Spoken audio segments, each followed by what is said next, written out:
El mundo de los santos y santas en Historia de Santos, por Monaguillo Iván Sebastián Zumarra Contreras. Porque no solo el pan vive el hombre, sino de toda palabra que sea la boca de Dios. Mateo capítulo 4, versículo 4. En nombre del Padre, y del Hijo, y del Espíritu Santo. Amén. Saludos, hermanos. Les habla Monaguillo Iván Sebastián Zumarra Contreras, y en el mundo de los santos y santas hablaremos de la historia de San Felipe Neri y San Juan Pablo VI. Pero primero vamos a dar la historia de San Felipe Neri y luego San Juan Pablo VI. La historia de San Felipe Neri, habiendo quedado huérfano de madre, envió a su padre a casa de un tío muy rico, el cual planeaba dejarlo heredero de todos sus bienes. Pero allá Felipe se dio cuenta de que las riquezas le ponían a impedir el dedicarse a Dios, y un día tuvo lo que él llamó su primera conversión, y consistió en que se alejó de la casa del riquísimo tío y se fue para Roma, llevando únicamente la ropa que llevaba puesta. Adelantemente quería confiar solamente en Dios y no en riquezas o familiares pudientes. Al llegar a Roma, se hospedó en casa de un paisano suyo de Florencia, el cual le cedió una piecita debajo de una escalera y se comprometió a ofrecerle una comida al día, si él les daba clase a sus hijos. La habitación de Felipe no tenía sino la cama y sus hijos. La habitación de Felipe no tenía ni una sola cama y una sencilla mesa. Su alimentación consistía que una sola comida al día, un pan, un vaso de agua y unas aceitunas. El propietario de la casa declaraba que desde que Felipe le daba clase a sus hijos, estos se comportaban como ángeles. Los 2 primeros años, Felipe se ocupaba casi únicamente en leer, rezar, hacer penitencia y meditar. Por otros 3 años estuvo haciendo estudios de filosofía y de teología. Pero luego, por inspiración de Dios, se dedicó por completo a enseñar catecismo a las gentes muy pobres. Roma estaba en un estado de ignorancia religiosa espantable y la corrupción de costumbres era impresionante. Por 40 años, Felipe será el mejor catequista de Roma y logrará transformar la ciudad. Felipe había recibido de Dios el don de la alegría y de la amabilidad. Como era tan simpático en su modo de tratar a la gente, fácilmente se hacía amigo de obreros, de empleados, de vendedores y niños de la calle, y empezaba a hablarles del alma, de Dios y de la salvación. Una de sus preguntas más frecuentes era esta: amigo, ¿y cuándo vamos a empezar a volvernos mejores? Si la persona le demostraba buena voluntad, le explicaba los modos más fáciles para llegar a ser más piadosos y para comenzar a portarse como Dios quiere. Aquellas personas que le demostraban mayores deseos de progresar en santidad, las llevaba vez en cuando a atender enfermos en hospitales de caridad, que en ese tiempo eran probísimos y muy abandonados y necesitados de todo.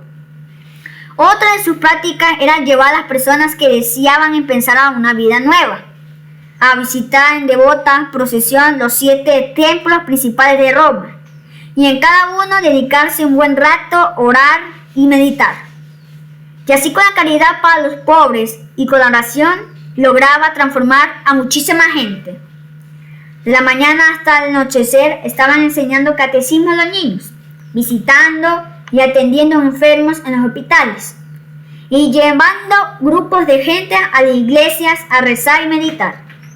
Pero al anochecer se retiraba a un sitio solitario a orar y a meditar en lo que Dios ha hecho por nosotros. Muchas veces pasó la noche entera rezando. Le encantaba irse a rezar en las puertas de los templos o en las catacumbas o grandes cuevas subterráneas de Roma, donde estaban encerrados los antiguos mártires. Lo que más pedía Felipe al cielo era que se le concediera un gran amor hacia Dios. Y la vigilia de la fiesta de Pentecostés, estando aquella noche, rezando con gran fe, pidiendo a Dios el poder amarlo con todo su corazón. Este se creció y se le saltaron 2 costillas. Felipe, entusiasmado y casi muerto de la emoción, exclamaba: «Basta, Señor, basta, que me vas a matar de tanta alegría». En adelante, nuestro santo experimentaba tan grandes accesos de amor a Dios que todo su cuerpo destremecía. Y en pleno invierno tenía que abrir su camisa y descubrirse el pecho para mitigar un poco el fuego de amor que sentía hacia nuestro Señor Jesucristo. Cuando lo fueron a enterrar, notaron que tenía 2 costillas saltadas y que ésta se había arqueado para darle puesto a su corazón, que se había ensanchado notablemente. En 1458 fundó con los más fervorosos de sus seguidores una confiada hermandad para socorrer a los pobres y para dedicarse a orar y meditar. Con ellos fundó un gran hospital llamado de la Santísima Trinidad y los Peregrinos, y allá, durante el año del jubileo, en 1757, atendieron a 145,000 peregrinos. Con las gentes que los seguían, fue propagando por toda Roma la costumbre de las 40 horas, que consistía en colocar en el altar principal de cada templo la Santa Hostia, bien visible, y dedicarse durante 40 horas a adorar a Cristo, sacramento, turnándose las personas devotas en esta oración. A los 34 años todavía era un simple seglar, pero a su confesor le pareció que haría inmenso bien y se ordenaba de sacerdote, y como había hecho ya los estudios necesarios, aunque él se sentía totalmente indigno, fue ordenado de sacerdote en el año 1551. Y apareció entonces en Felipe otro carisma o regalo generoso de Dios, su gran don de saber confesar muy bien. Ahora pasaba horas y horas en el confesionario, y sus penitentes de todas las clases sociales cambiaban como por milagro. Leían las conciencias, los sociales cambiaban como por el milagro. Leían en las conciencias los pecados más ocultos y obtenía impresionantes conversiones con grupos de personas que se habían confesado con él. Se iba a las iglesias en procesión a orar como penitencia por los pecados y a escuchar predicaciones. Así la conversión era más completa. San Felipe quería irse de misionero al Asia, pero su director espiritual le dijo que debía dedicarse a misionar en Roma. Entonces se reunió con un grupo de sacerdotes y formó una asociación llamada el Oratorio, porque hacían sonar una campana para llamar a la gente que llegaran a orar. El santo le redactó a sus sacerdotes un sencillo reglamento, y así nació la comunidad religiosa llamada de Padres Oratorianos o Filipenses. Esta congregación fue aprobada por el Papa en 1575 y ayudada por San Carlos Borromeo. San Felipe tuvo siempre el don de la alegría. Donde quiera que él llegaba se formaba un ambiente de fiesta y buen humor. Y a veces, para ocultar los dones y cualidades sobrenaturales que había recibido del cielo, se hacía el medio payaso y hasta exageraba un poco sus chistes y chanzas.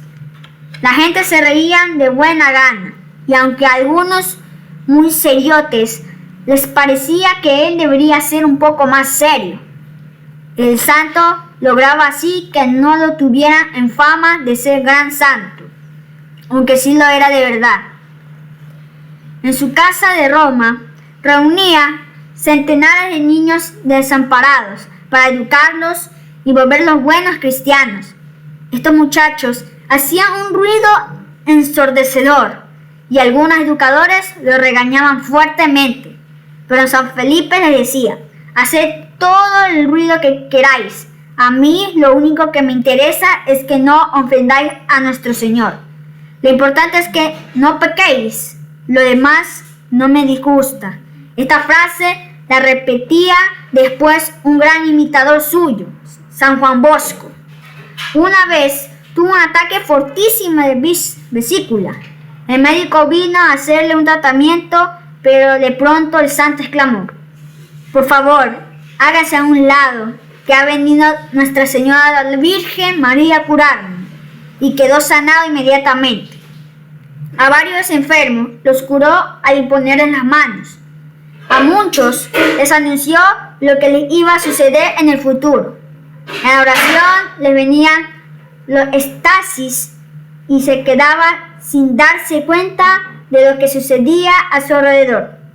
Muchas personas vieron que su rostro se llenaba de luces y resplandores mientras rezaba o mientras celebraba la Santa Misa. Y a pesar de todo, esto se mantenía inmensamente humilde y se consideraba el último de todos y el más indigno pecador. Los últimos años los dedicó a dar dirección espiritual. El Espíritu Santo le concedió el don de saber aconsejar muy bien, y aunque estaba muy débil de salud y no podía salir de su cuarto, por ahí pasaban todos los días numerosas personas: los cardenales de Roma, obispos, sacerdotales, monjas, obreros, estudiantes, ricos y pobres, jóvenes y viejos. Todos querían pedirle un sabio consejo y volvían a sus casas llenos de paz y de deseos de ser mejores. Decían que toda Roma pasaba por su habitación. Empezó a sentir tales fervores y tan grande éxtasis en la Santa Misa, después de la consagración, que el que le acolitaba se iba después de la elevación y volvía 2 horas después y alcanzaba a llegar para el final de la misa. El 25 de mayo de 1595, su médico lo vio tan extraordinariamente contento que le dijo: Padre, jamás lo había encontrado tan alegre. Y él le respondió: me alegré cuando me dijeron: vayamos a la casa del Señor. A la medianoche le dio un ataque y, levantando la mano para bendecir a sus sacerdotes que lo rodeaban, expiró dulcemente. Tenía 80 años. El Papa lo declaró santo en el año 1622 y la gente de Roma lo consideraron como su mejor catecista y director espiritual. Oración a San Felipe Neri. Oh dulce San Felipe, que glorificaste a Dios y te perfeccionaste siempre con tu corazón puesto en Él, y tuviste una gran caridad por todos los hombres, ahora vienes del cielo en mi ayuda. Ves que yo sufro bajo el peso de muchas miserias y vivo en una continua lucha de pensamientos, de deseos, de cariños y de pasiones que me querrían alejar de Dios. Y sin Dios, ¿qué haría yo? Sería un esclavo que, colmado de miseria, ignora la misma esclavitud. Pronto el enojo, el orgullo, el egoísmo, la impureza y cientos de otras pasiones devorarían mi alma. Pero yo quiero vivir con Dios. Por eso invoco humildemente y confiadamente tu ayuda. Intercede para que obtengan el regalo de la santa caridad. Haz que el Espíritu Santo, el que te inflamó milagrosamente, descienda con sus regalos en mi alma. Consígueme que yo pueda, aunque sea débilmente, imitarte. Que yo viva en el continuo deseo de salvar almas para Dios. Que yo las conduzca a Él y siempre imitando tu dulce mansedumbre. Que pueda hacer gasto de pensamientos, de deseos y de cariños como fuiste tú. Concédame aquella santa alegría de espíritu que procede de la paz del corazón y de la plena resignación a la voluntad de Dios. Alrededor de ti exhaló un aire benéfico que sanó a las almas enfermas, tranquilizó a las temerosas, aseguró a las tímidas, confortó a las afligidas. Tú has rezado por los que te maldecían, por los que te perseguían. Conversaste con los justos para perfeccionarlos y con los pecadores para reconducirlos a la conciencia. Pero ¿por qué no he sido capaz de imitarte? ¿Cuánto lo desearía? Me parecería tan santificamente hacerlo. Ruega por mí, pobre alma, para que yo pueda realmente imitarte en la vocación a la que he sido llamado, que siempre sea apóstol de Cristo, favoreciendo a las almas que me ha puesto en el camino, para convertirlas a Él. Si tuviera el corazón lleno de Dios, llevaría tu apostolado, que es el mismo que el de Jesús, a mi familia, a mi trabajo, a la iglesia, a los hospitales, con los enfermos y también con los sanos, a los ricos y a los pobres, a todo lo que necesita de la simplicidad del amor de Dios. Te lo pido por nuestro Señor Jesucristo. Amén. Vamos a continuar la última historia de San Juan Pablo VI. El 26 de septiembre de 1897 nace en Cosenzo, Lombardía, Italia, Giovanni Battista Enrico Antonio Maria Montini, un niño frágil pero inteligente perteneciente a una familia adinerada, a quien más tarde el mundo conocería como el Papa Pablo VI, el Papa peregrino. Pablo VI desde pequeño estudió con los jesuitas cerca de su casa en Brescia y en 1916 ingresó al seminario, pero vivía con permiso de sus superiores en su casa, ya que su salud era delicada. El 29 de mayo de 1920, a la edad de 22 años, es ordenado sacerdote y enviado a Roma, para que estudie en las universidades de Roma y la Gregoriana. A los 2 años de llegar a la ciudad eterna, ingresó a la Academia Pontificia Eclesiástica, para prepararse en la diplomacia sin dejar sus estudios de Derecho Canónico en la Universidad Gregoriana. Al año siguiente se convierte en adjunto de la Nunciatura de Warsaw, Polonia, pero debido al clima invernal del país que afecta a su salud, es mandado nuevamente a Roma al año de haber llegado al país polaco, es decir, en 1924. En Roma fue asignado a la oficina de la Secretaría de Estado, en donde permaneció por 30 años. Fue además nombrado capellán de la Federación de los Estudiantes de la Universidad Católica Italiana y enseñó en la Academia Pontificia Eclesiástica. Él entonces, padre Montini, durante la Segunda Guerra Mundial, era responsable de organizar la atención y el socorro a los refugiados políticos. El 1 de noviembre de 1954, a la edad de 57 años, fue nombrado arzobispo de Milano, siendo ordenado obispo el 12 de diciembre del mismo año, y el 15 de diciembre de 1958, San Juan XXIII lo nombró cardenal. Durante el tiempo que estuvo designado en Milano, su apostolado se distinguió por estar cercano a la clase trabajadora, siendo incluso llamado el arzobispo de los trabajadores. De esta manera dio un nuevo impulso a las diócesis, predicando el mensaje social del Evangelio. A su vez promovió la educación católica, ayudó a la prensa católica. Su labor pastoral era tan conocida que llamó la atención del mundo entero. En 1963, al morir San Juan XXIII, el entonces cardenal Montini fue elegido el 21 de junio de ese año pontífice de la Iglesia Católica, tomando el nombre de Pablo VI, diciendo al mundo que continuaría con la labor de su predecesor.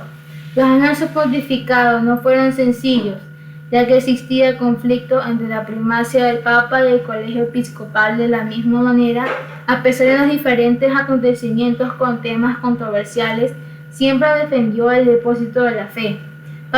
Pablo VI estableció el 14 de septiembre de 1965 el Sínodo de Obispos y de los Padres Conciliares, y algunos de los temas para discutir en las reuniones fueron reservados para él. El 24 de julio de 1967 trató el tema del celibato en una encíclica, y el 24 de julio de 1968 escribió en su última encíclica Humanae Vitae sobre la regulación de la natalidad. Ambos fueron temas controversiales durante su pontificado. A Pablo VI se le recuerda como un hombre brillante y profundamente espiritual, humilde, reservado y gentil, un hombre de infinita cortesía. Ha sido el primer papa en visitar los 5 continentes. Su destacado pensamiento se ve reflejado en sus mensajes, cartas, discursos, pronunciados entre otros. Es además recordado por fomentar los diálogos ecuménicos. En la historia de la Iglesia ha dejado huella con tantas acciones como su exitosa conclusión del Concilio Vaticano II, así como su rigurosa reforma de la Curia Romana, el discurso ante la Organización de las Naciones Unidas en 1965. También entre sus escritos tenemos su encíclica Popularium Corporatio de 1967 y en 1971. Esta es su carta de carácter social Octogésima Advenens y su exhortación apostólica Evangelii Nuntiandi. El Papa Pablo VI murió el día que se celebra la fiesta de la Transfiguración del Señor, el 6 de agosto de 1978. El 11 de mayo de 1993, en tiempos de San Juan Pablo II, dieron inicio al proceso diocesano de beatificación del siervo de Dios. Pablo VI y el 20 de diciembre de 2012 publicaron el decreto de la Congregación de las Causas de los Santos, que reconocen sus virtudes heroicas reconocidas por el entonces Papa Benedicto XVI, hoy sumo pontífice emérito. El Papa Francisco aprobó en mayo del 2014 su beatificación y la ceremonia se llevó a cabo el 19 de octubre del mismo año en el Vaticano y contó con la presencia de Benedicto XVI. Hasta aquí terminamos en el mundo de los santos y santas la historia de San Felipe Neri y San Juan Pablo VI. Espero que les haya encantado esta bonita historia. Que Dios los bendiga, acompañe, siempre los proteja y los ilumine de todo mal, de todo peligro. Salve María. Que Dios los bendiga en el nombre del Padre, y del Hijo, y del Espíritu Santo. Amén. Por favor, regalarme un me gusta, comenta, comparte y suscríbete a mi canal de YouTube.